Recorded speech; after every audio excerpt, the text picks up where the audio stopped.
is up? What is up? We are back. Black in the building. Melanated and highly favored. What is going on? You already know who I am. I'm your boy Warren G. And the place to be. Been clown and sucker free since 2003, which means you can't finesse me not one bit. What is going on? We are back. Black, melanated, highly favored. Shout out to everybody out there at the Court Plantation right now. I know for a fact my melanated brothers and sisters that is at the Court Plantation is like, man, fuck, man. Like I said, ain't this a bitch? They have convinced us to work harder than every other racial group, but our ancestors built this country. So shout out to every melanated person that's at a Court Plantation right now, handling business, doing what you need to do to survive and make sure that you're taking care of home, making sure your health and safety is what matters most. So shout out to everybody at the Court Plantation. Shout out to everybody that's out there hustling, making $1 out of 2 cents, not 10 cents. It is another day, another 10 cents for black folk at the Court Plantation, and another $350 for the average white folk. Man, how you figure that? Well, let's just start from this. You're white, and we're not, and it's your infrastructure. Sorry, that's just the way it goes. Stop acting like this is not the way this system is designed. It is designed for the dominant white society to win at all costs, and for the melanated or native black folk to sit back on the sideline and watch every other racial group progress while we sit back and digress and regress. So shout out to everybody that's understanding about learning who you are, understanding your lane and where you are going, where you came from, sticking to what you know is best for you. Because remember, I always say this, 2 roads diverged in the yellow woods. I took the road less traveled, which means I have to stay in my lane, and I cannot be a part of your path when I got my own path I gotta forge, I gotta go through. So shout out to everybody that knows and understands what their path is. I'm just now starting to understand my path, and it's very empowering. It's not empowering at the Court Plantation, but you can't draw any power from an infrastructure that is not yours. Facts. Shout out to everybody that's reading books. Shout out to everybody out there that's actually handling business, not finessing, not sitting around and complaining, but never trying to do anything about replacing the system of racism and white supremacy and establishing a system of justice. As our brother Neely Fuller Jr. says, I'm still learning. Shout out to everybody out there, even my black fellow Christians that's, want to tell you about church and going to heaven, but then when you give them a book like Black Labor, White Wealth, oh yeah, I've read this book. You give them this book and the motherfucker get to, man, see, you talking about some other shit, man.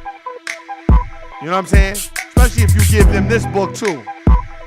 The Fall of America by the most honorable Elijah Muhammad. Go check out that book. It's a very, very good read. It will not disappoint you. I like how he says in the very beginning, oh, you want your politicians and congressmen to help you. They're not going to help you with shit. They're put there to keep you behind the lines. It's called benign neglect, clowns. So shout out to everybody that is studying and understanding who they are and what their path is and what they're trying to do. Shout out to everybody again that's at the Court Plantation. I'm pretty sure it's a melanated brother or sister right now thinking about slapping the shit out of a motherfucker. I would suggest you read Black Labor, White Wealth or The ISIS Papers by Dr. Francis Cress Welsing, Keys to Color, Fear of a Black Planet. Go check out that book. I got a lot of books, man. When motherfuckers want to talk that motherfucking religion shit, I'd be like, go check out The Matrix of Power by Jordan Maxwell. Oh yeah, I got books. These are the same books that I actually read. I'm only going to show you books that I read. Very, very good book. Maybe people will read it because it's written by a white person. Niggas don't respect shit unless it's a white validation. So shout out to all my black brothers and sisters out there that's struggling. Shout out to any other racial group that is trying to replace the system of racism and white supremacy and establish a system of justice.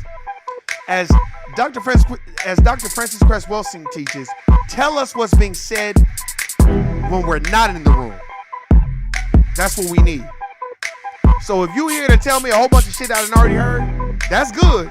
But what are we going to do about it? Shout out to everybody that is fighting for reparations for our people, because that is very important. And those are things that we do need to survive. That is what is owed to us, because we built this country from scratch. And every other racial group is benefiting from it. If you are not indigenous and native to this landmass, you are a freeloader. If you are here for unearned benefits, you're a freeloader. Translation, that means if your people did not build this country, you are by design a freeloader, and you are here basically by design to reap the benefits from black labor. That translates to white wealth. So shout out to everybody that's educating themselves. We're going to talk about several things, but the main thing we're going to talk about is this brother out of Michigan named Michael Adams, who's on trial. I think he was on trial for murder. But there was a Hertz, the company that's going bankrupt or filed bankruptcy. The rental car place had a receipt that he was renting a car and he wasn't even at the scene of the crime. They didn't want to give him the receipt. See what I'm saying? So we're going to discuss that. We also going to talk about George Floyd, and I see that Derek Chauvin is getting charged with third-degree murder. We're going to touch on several things, and we're also going to talk about our day-to-day combat with anti-black racism and what to look for. So we're going to get into it. And shout out to all my women and niggas. Niggas out there slanging dick, shout out to y'all. All my women out there slanging pussy, shout out to y'all. And let me tell y'all something. If you need somebody to help you sell that pussy, I'm going to have to check the Carfax on that pussy hole before I actually bid it. Because if you got over 100,000 miles on your pussy hole, then guess what? We're going to have to start that bidding off at $25. Let me get $25 for $25. Yep, sold to the next sucker ass nigga. You know I had to do that shit. Hey, man, we going to get into it. Let's get it. Hey. Cut this down. Man. It is so much going on, so much to discuss, so much to talk about. Shout out to my niggas, man. Like I said before, I'm not going to go into details. I ain't going to put their names out there, but I've been having real good conversations with my player partners. These young cats, man, I learned a lot from them, and I just listen to their perspective because they're the millennials, and I always like to get their perspective on racism, white supremacy, anti-black racism, and I like to get raw and uncut how they feel about it and what they think. You know what I mean? So, we always have conversations about it. So I want to send a shout out to them. One of my homeboys, well, we all talk every day, and we try to get on the phone and chop it up and have constructive conversations. It's always, we want to air out how we feel about things, and then we always want to come up with a source of a plan of what we can do to circumvent this racism, white supremacy system. Now, we gonna get into Michael Adams and the situation with Hertz, but it's so funny because when I have these talks, you read Black Labor, White Wealth. I'm gonna keep showing this book by the Honorable Dr. Claude Anderson. You read this book and he talks about how racism, white supremacy is a system. That's what Dr. Francis Cress Welsing talks about. That's what Neely Fuller Jr. talks about. There's too many people that say that it's a system, right? Now, I'm reading this book called A Pound of Flesh, and they keep talking about, the sister in her writing style, she talks and she's comparing, basically an enslaved melanated person, what their worth was when they were alive, what their worth was when they were dead, what their projected worth was before they had children. If they did have children, it's different terms for, a breeding wench versus basically just a regular wench. It's a very, very interesting book. And some of the things that I was reading, I was like, damn, like it talked about how back in the antebellum period, a lot of melanated sisters, native black sisters, was worth like, $185. The translation is like $5,220 or some shit. It's in the book. And then the brothers were worth like $217, which translated to like 6 G's. And then when a motherfucker be talking about this, well, I wasn't there. You weren't there. You didn't pick the cotton, but my ancestors did. And you guys made plenty of money off of them because y'all wasn't doing anything. Y'all had free fucking labor. For 400 years, at least 300 of them damn years, you had free labor. Stop. And the book kind of breaks down different people. It's a lady named Tamar on there, and it talks about, her struggle. I think she had like 9 kids, and it talks about her struggle and how she had to deal with it. What really stuck out to me, and it kind of reminded me of the Haitian Revolution. A lot of the melanated sisters wanted death because they'd have a baby. You would take the baby from them and divide the mom and separate the mom from her children. So she'd rather just die. You know what I mean? They'd rather just choose death. A lot of them would get killed. They get beat to death because they felt like death was better than being alive, not knowing where your child was, not knowing what's going on. So it's a very good book. And what's so funny about it is it keeps talking about property, income, talks about stock, how they kind of moved us around, movable property, how we were stock to them and how they would trade and auction us off and all these things and how much money they made back then. And it just trips me out because it talks about, there was this one book, you can't find it. Oh man, I have it in here. It's this one book. It's called the book. Wait, what the fuck is that book? Hold on. I gotta look for it. Cause there's a book that it talks about that they would give the white children growing up. Because as a melanated brother or sister, you're on a plantation, you don't know you're a slave yet. You just, they kind of let you play with the white kids. And then you basically gotta let the white kids do whatever they want to you. Until you get older, that's when you realize, okay, I'm a slave. And they were teaching and they were basically socially engineering these children, these white children, at an early age that they were slave masters. And they had books that they would give the white children that would instill in them how to treat black folk. And I'm gonna look this up, man, because I was trying to find it on my not Instagram, my Amazon cart. I think one of the authors was George I. Weeds, but you can't find none. Slavery. One of the books was Slavery Made Plain. You can't even find that book. And the other one was The Child's Book on Slavery. And it talks about in this book how they would give the white children these books. Like, here, you need to read these books.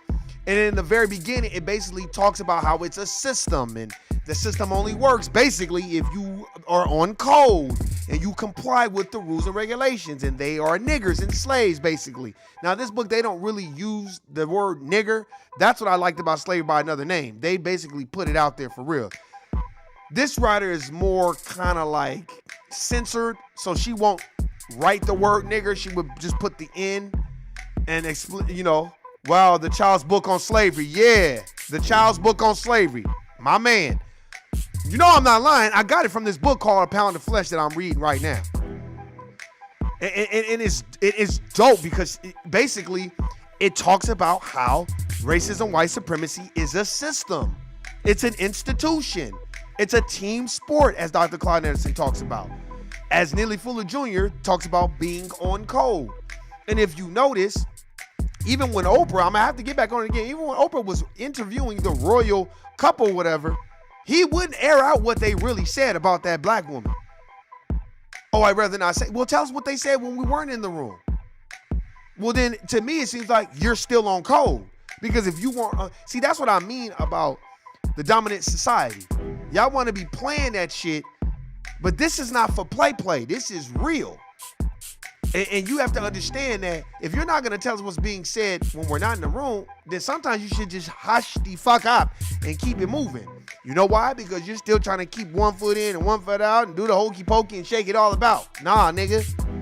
See, this is the thing that a lot of people don't understand. When you come on our side of the train tracks, you can't be like, oh, I can't really tell you what they said. No, you got to tell us what is being said. And you have to understand that when you're saying these things, in your mind, you have to play, damn, I'm probably not going to be able to go back, Or if you're going to go back to get more information. Don't, I can't really say. And that's what made me think like, oh, well, you still on code with them because if you wasn't.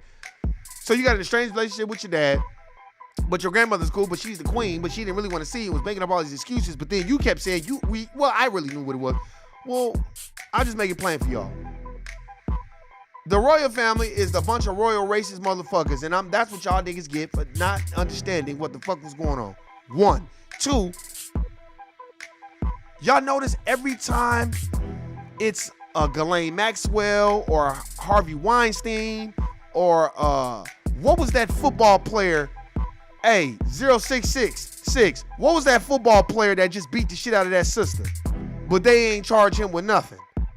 What was his name? And then you had that country singer that was getting into it with those black folk, and he was like, yeah, fuck that nigger up. This is what they saying when we not around. I don't understand why this shit so... I don't care how much they smile with you and talk to you and laugh and joke and pat you on the head. That's because you're safe. You know what I'm saying? I often say this to people that can bear it. Why is it the dominant white society has been the most vile, vicious, brutal people in the United States of America Incorporated, but black folk gotta make them feel comfortable around us? We have to make them feel comfortable around us, but y'all the violent ones. Y'all the ones tying niggas up to trees, hanging them, tying arms to one horse, tying legs to one horse, hitting the horses so the horse can rip the bodies apart. Chad Wheeler, thank you. Now, why is it we not talking about Chad Wheeler? Thank you for bringing that up, because you know I was about getting ready to research that. Why are we not talking about that shit? I'm going to get on him in a minute. We'll get back to him. But we definitely going to talk about Michael Adams. And we're going to, I'm trying to play some audio to see exactly what they talk about. All right, so. You know what I'm saying? Because I think it's very imperative that we talk about this shit. Let's see. Let's see. A Michigan man is suing car rental. Oh, see. This is some clout chasing shit. Let's see. Wrongly convicted of murder in 2016. Nearly 5 years in prison. Yeah. That's what I hate. Clout chasing. Just use his name to get views and shit. But it's not no news report. Give me the news report. Stop with the bullshit. See? Nah, I'm not playing that.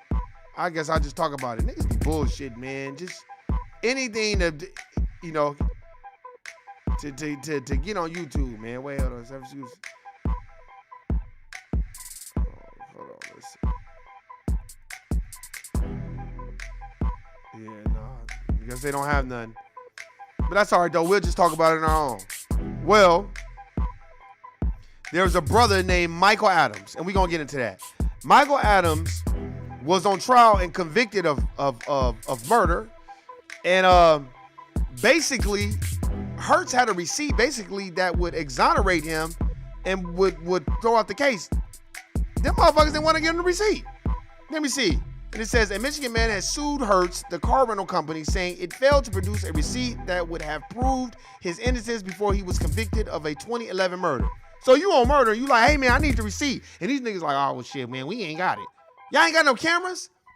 Let that nigga go up in Hertz and get to dumping on everybody. They have camera footage, audio footage. They have his fingerprints, his balls hairs, his nose hairs, his ears hairs. They have all that shit. Oh, the CSI be on his black ass so quick, he wouldn't even be able to say, hey man, I'm innocent. They'd be guilty, nigga. For real. The man Herbert Alford, the man Herbert Alford was convicted in 2016 of second-degree murder and fatal shooting of Michael Adams. Oh, so it's Michael Adams. My bad. His name was Herbert Alford. My bad. I thought his name was Albert. See? That's why you got to correct your shit, man. Oh, yeah, he did beat on the black. Yeah, he did. Here, let's see. Herbert. Yeah, I got to change his name, man. Let me see what his name was. Herbert Alford. Let me change his name. Man, my bad. I thought it was Michael Adams. So my bad on that. That's what one article said. That's why I be having multiple shit up here. My bad. Shit ain't nobody perfect. But that's all good. But see, that's the thing. That's another thing that irritates me. So Mr. Herbert Alford was convicted in 2016 of second-degree murder in the fatal shooting of Michael Adams, 23, in Lansing.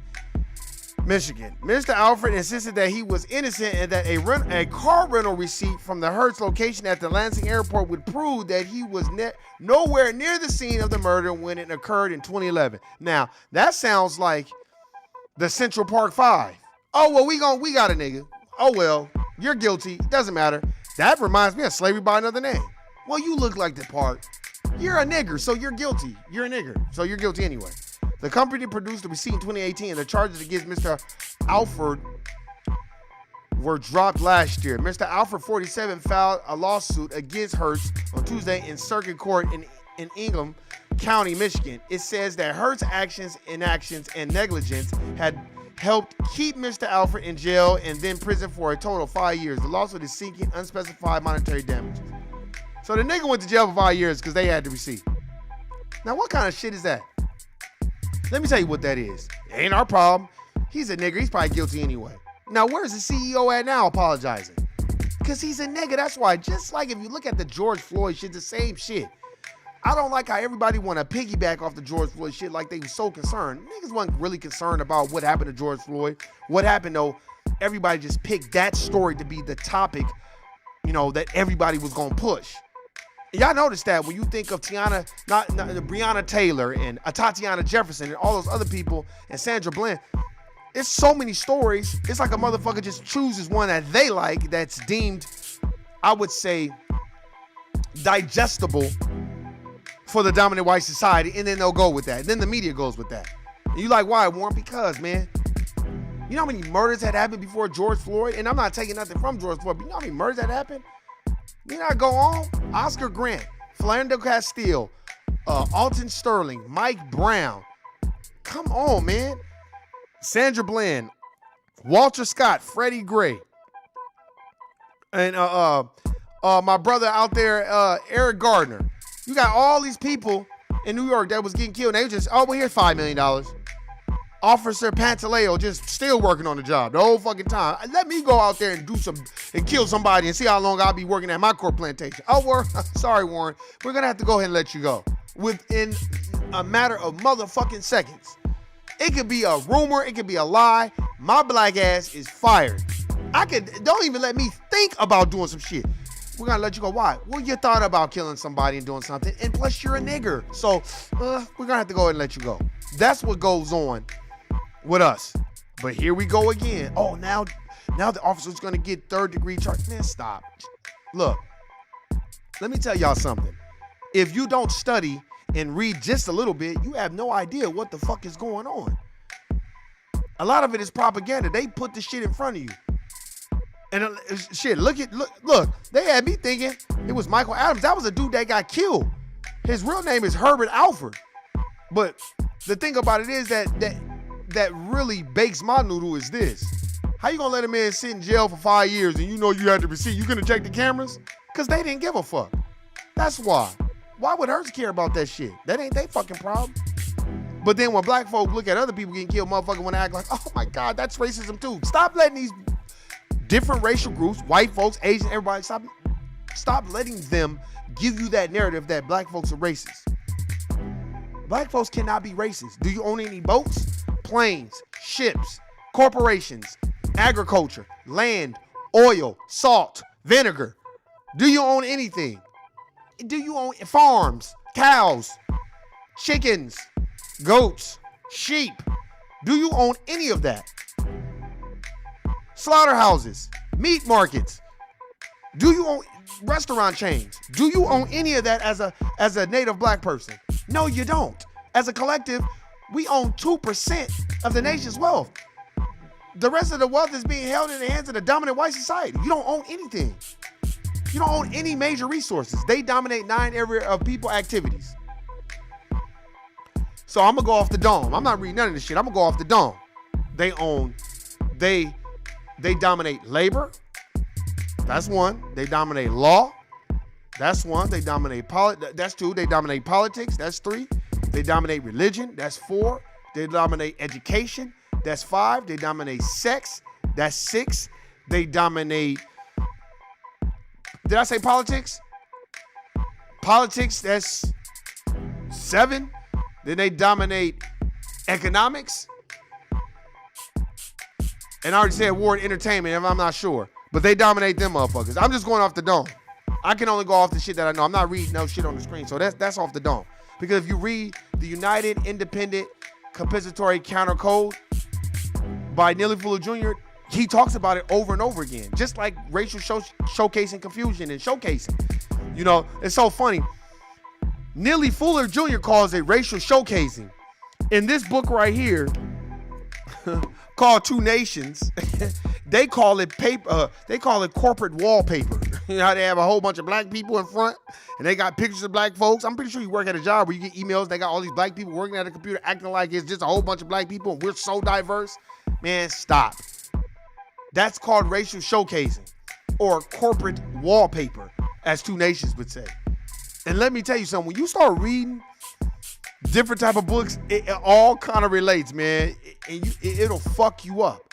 That's why when a motherfucker be like, well, I'm not responsible for slavery and all this other stuff, but you're a direct beneficiary of it. You're benefiting off the backs of black labor right now. When you have your nice car and your clothes and your shoes, and let me tell you something, I don't give a fuck if it bothers other people. Because to me, it should only bother native black people. We should be the most bothered. We should be so bothered that anybody around us, if they're not on that type of situation, then you should just start to look at them differently and distance yourself. And I'm not saying they have to think and be the same thinking mind as you, but they should kind of be in alignment with what you own. Like me, I don't want people to agree with me. I want people to go read the books and tell me where I'm wrong. And then we can talk about it. But go read the books for yourself. Because that's what's most important. I'm telling you, if you don't read the books and you don't study, how are you going to grow? If you are worried about everybody else and not yourself, how are you going to grow? If you're not in your own lane and handling your business and focused on you 24 hours a day, 7 days a week, how are you going to grow? If Instagram and Twitter and all that dictates the pace of your narrative, then you have a self-esteem problem. You have a confidence problem. That's on you. Instagram and Twitter and all that, that should just motivate you to stay in your lane and handle business the way you're supposed to handle business. Every conversation you should have, it should be constructive. You know what I'm saying? I'm not saying every conversation you have should be about replacing the system of racism, white supremacy, and establishing a system of justice. I'm not saying every 5 seconds. No, I'm not saying that. But what I'm saying is the bigger scheme of things should be about construction. And what do you mean by construction? Building something positive to move forward, whether it's starting a business or thinking about starting a business. Somebody thinking about starting a business, don't start talking shit to them. I wouldn't do that shit. Nah, man, you just be like, all right, man, that's what's up, man. You know, that should inspire you to want to do something and be in your own lane. But we have to understand that anti-black racism is a team sport. In any other racial group, if they're not trying to establish a system of justice, especially for us, then they're not on your team. So if you're dealing with someone that has white fragility and they don't know what it is, and you tell them to go read a book and they don't go read it, they just basically telling you fuck you. If that's really your friend, if that's really somebody you call your friend. Now, if it's just an associate, then you shouldn't be mad. I got a bunch of associates. They can talk that, oh, you see what happened to, I remember a whole bunch of people kept running up to me talking about, man, you see what happened to Philando Castile when it happened? I said, that happens to black folk every day. Now it's just on film. And nobody said nothing to me ever again. Because nobody really wanted to talk about it. They just wanted to be entertained by it. See, that's why I did a podcast, about that young brother who went over to those white people's house and they made him drink piss. Now, that should be a fucking assault. Why don't you make somebody drink urine? That's a child. That should be child endangerment charges brung upon those parents who allowed those kids to do that to that black boy. And they ain't talking nothing about it. They ain't even brung that shit up. It's almost like Ghislaine Maxwell and motherfucking Harvey Weinstein. We keep talking about Bill Cosby and Aura Kelly. Talking about mute Aura. Did y'all notice that they went out of their way to strangle his finances? They went out of their way to strangle his finances. But when you talk about Harvey Weinstein, it's crickets. When you talk about Ghislaine Maxwell and Bill Clinton was allowed to speak at the DNC, but he's in a picture with Ghislaine Maxwell and Jeffrey Epstein and they bitch. They got their little side bitch giving Bill Clinton massages and nobody never said nothing. But y'all want to talk about racism? Stop. And then we have to get off this, well, I'm going to try to see what I can get, and then when I can't get nothing, then I'm going to talk shit about racism, white supremacy. No. See, that's already divisive, and that they know that. That's why this oppressive system will divide and conquer that way, pull people to the side and make deals. Just like when I watched Judas and the Black Messiah. It was good, but it was hard to watch. I wish that they would have had a foundational Black American play Fred Hampton, but they didn't. And I thought it was cool. I just thought it was very hard to watch. It was very hard to watch. Very. And they did make J. Edgar Hoover out to what he's supposed to be, but it isn't like people don't know who J. Edgar Hoover is. I know exactly who he is. You don't have to tell me nothing about him. Just go read this book, The Burglary. It tells you all you need to know about fucking J. Edgar Hoover. We just got to wake up. We got to do what is best and necessary for us to survive. Be on code. Understand that it's a team sport. Handle your business. And if a nigga on some Sambo Coon shit, get the fuck away from him. And two, I just want to touch on this. We need to stop talking and do. Oh, well, nigga, I'm doing a podcast, nigga. I'm doing something about it. I'm not just talking and talking and talking. I've never dealt with so many people in my lifetime that just talk, but they don't want to do nothing. They don't want to respect each other's time. It's true. Time is of the essence, man. And nobody's getting younger. And all you're doing is moving forward. So whether you like it or not, time is moving. So if you're not going to use your time wisely, then what the fuck are you doing? Remember what I'm telling you. It only takes one person to read, study, to pass on to the next person. So when you're talking about shit, you want to take action, get around people that's moving and shaking. Get around people that's consistent. I meant that. I've been saying this. It doesn't matter what racial group they on. Like I told y'all before, I was in 2 production crews. I was in a black production crew and I was in a white production crew. The black production crew, we were the most talented, but we couldn't work together. It was just, this person got this person, I was in a white production crew, and guess what? We worked very well.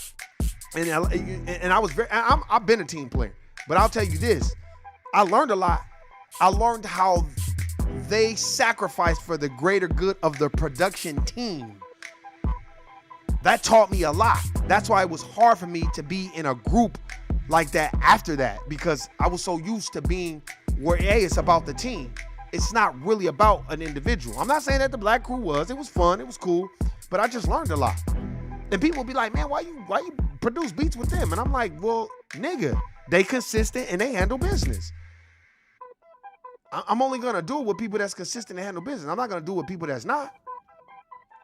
But hey, man, I'm just telling you, get with people that's handling business, not just sitting around and talking and dreaming. And I don't got time for that shit, man.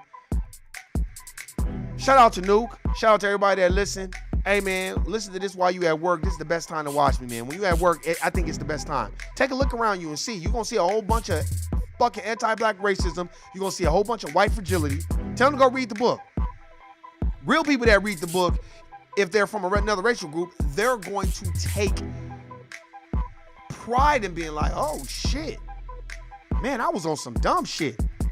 And then the people that read it and act like that ain't them, those are people that don't want to grow, and those are people that act like anti-black racism does not exist, and act like racism and white supremacy is not a team sport, and that they don't participate in it because they got one black friend. So I'm just letting y'all know that's what it is. Hey, man, I appreciate everybody listening, subscribing. You already know what it is. Y'all know what it ain't. Hey, if you Samboing and cooning and telling about the gun line, Steve from Django, guilty, nigga, I ain't fucking with you. Hey, man, I'm out. Peace.